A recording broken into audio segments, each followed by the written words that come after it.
think the Leafs are playing some of the best hockey in the entire playoff. Ted Kennedy's playing amazing. 3 goals and 2 assists last night.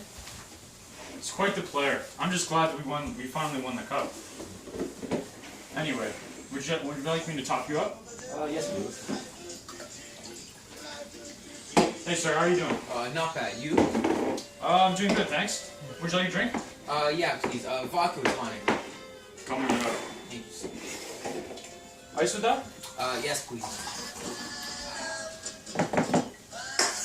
Sorry sir, did I forget ice in yours? Yeah, do you mind? No problem.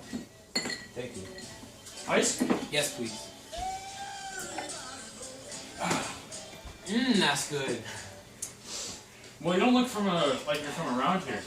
Yeah, I just moved from New York, and I'm trying to find a job here in Toronto. Ah, you don't say. Welcome to Toronto. My name's Ken Tilling. Roger Bernard. Good to meet you, Roger. So Ken, what can you tell me about this place? What, CabbageTown? Yeah, CabbageTown. Well, I grew up here and lived here almost my whole life. When I was growing up, the town was pretty poverty-stricken and didn't really have a lot of things going for it. Personally, I started working when I was 15 to sort of just support my mother. And I ended up actually traveling to the United States and Canada to mostly just explore. I ended up going all the way up to Vancouver, hopping on trains, and I actually made it all the way down to Mexico. But I shouldn't bore you. You don't want to hear my life story. Don't worry, I got nothing better to do. I want to hear your life story. Let's hear it. Really? Yeah. Okay, why not? So when I was young, my father left me and my mother when I was at a very young age, and it was my mother who had to raise me. But around 5 or 6, she became a really heavy drinker and an alcoholic. And I just remember from my childhood that she'd be passed out on the ground drunk, and her robbing liquor stores and getting drunk off rubbing alcohol from safety kits. It was pretty dark time for me. So that's how I ended up having to start working at 15 so I could sort of support her and help take care of her. It's awful. I'm sorry to hear that, man. It's okay. She ended up actually passing at the age of 44, and she really had a tough life with dealing with her condition of being an alcoholic, and she really struggled to get by. And I really had to take care of her most of the time, and that's kind of the reason why around 15 years old, and at around 1929, 1930, the beginning of the Depression, I got a job. And I started working first off for this man named Mr. McDonald, who owned like this variety grocery store. And he ended up actually firing me because he accused me of stealing from his store when I didn't actually do it. I think looking back on it now, it's just because he had to lay off workers because it was the beginning of the Depression and times were really tough. And after that, I had to resort to actually becoming a criminal and stealing. Stealing? What are you talking about stealing? Like, you became a criminal? Yes, it was hard finding work after I got let go from the store, and I already had 3 friends that were into the trade of stealing with their names being Billy Addington, Bob Isaacs, and Lester Winters, and they actually ended up taking me out on their first job, and I stole like a lot of metal from scrapyards, and once I stole them, I got a lot of money really quickly, and the jobs just kept getting bigger and bigger. I started stealing from houses, stealing furniture, and then I would end up going up to Forest Hill and Rosedale and breaking into houses. But eventually it caught up with us, and we actually ended up getting arrested and going to jail. Wow, Ken. I didn't know that about you. Did you really steal from people's houses? Yeah, it was crazy. It was so hard finding work that's the only thing I could do. And with an alcoholic or a mother at home, she would probably die if I didn't support her. That's what I had to do. Wow, that sounds crazy. Whatever happened to the other people? Do you still talk to them? They actually ended up dying at a pretty early age. Two of them from drugs, and one of them from being shot by the cops. He was actually on the run from escaping the Kingston Penitentiary for a numerous amount of crimes. And funny story that he ended up coming to my house and hiding out for a few days. Yeah, his name was Bob McIsaacs, if you've ever heard of it. He was wild. Anyway, what happened after you got out of jail? So as I was saying, after I got released from jail, I started getting a job at the Soapworks. The soap works. I work there now. Really? How was it? Well, it's a decent job. It has decent pay and it supports the family. That's kind of how I remembered it. But anyway, also at the time I fell in love with this girl named Marla Pattinson. I remember the days where we used to go on dates, skating Riverdale Park, and going down to the beaches on a Saturday. Boy, it was nice. But eventually I found out she was pregnant because in her previous relationship she had an affair with a married man, and she got pregnant.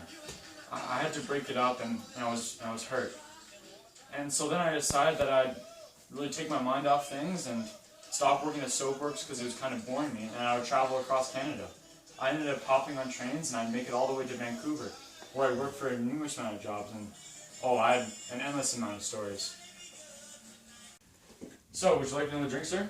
Yes. Or a top-up? Yes, please. And continue. I'm fascinated. Well, Ken, I actually have to leave now, but thanks for the drinks. Hey, no problem. See you next week. Yeah, you said I wanted to continue?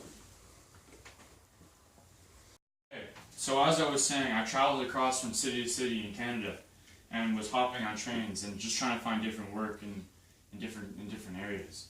And I remember one night specifically, it was a pretty bad night. It was me and some other guys that were also hopping on trains. We ended up having to run away from the cops as they saw us. And I remember when the cops saw me, they chased me down and I got beaten the worst I've ever been beaten in my life. But aside from that, it was all great experiences. I remember on this one job I had, I was working out in the mountains in BC.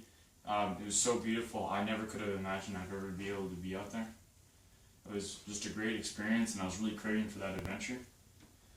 And then I decided to come back to CabbageTown, and when I came back, I met back up with Marla, and she was telling me she had been kicked out of her house because her parents found out she'd been an escort.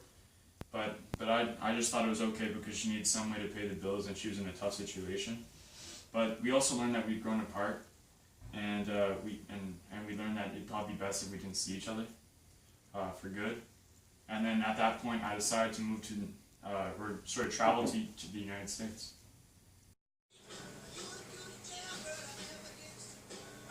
Yeah, so I traveled across the USA by starting out on the East Coast in New York, and I would go all the way over to California just through buses. And yeah, I didn't think I'd meet so many different types of people that I never knew or ever met in CabbageTown. So it was quite the experience. Just absolutely incredible. Yeah, more than I could have ever dreamed of. So, what was it like when you came back home? When I came back home, I found out that my mother had actually died, and my good friend Billy Addington. It was hard because my mother was close to me, but at the same time she was a heavy drinker, as I said. So I think it was kind of good to see her being put out of her misery. And as for Billy, I knew him well growing up. It really hurt me. And also at the time, right after, I was really into political rights, and I was really arguing for wage and salary a lot down over at Queen's Park. And I was also a very strong socialist, and was really against fascism and Hitler. And then in 1937, I decided to travel to Spain and fight in the Spanish Civil War against the Republic of Spain, who was actually siding with Nazi Germany, and was basically kind of like the beginning of World War II. Wow, you fought in that war? What was it like? Yeah, so honestly, war, it's terrible, it's heartbreaking.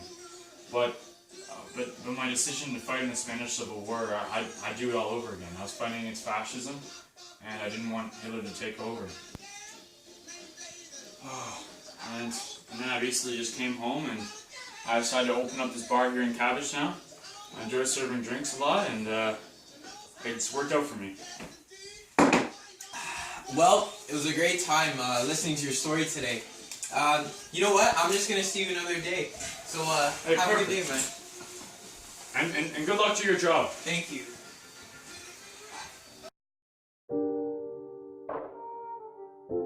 DJ Young Nicky.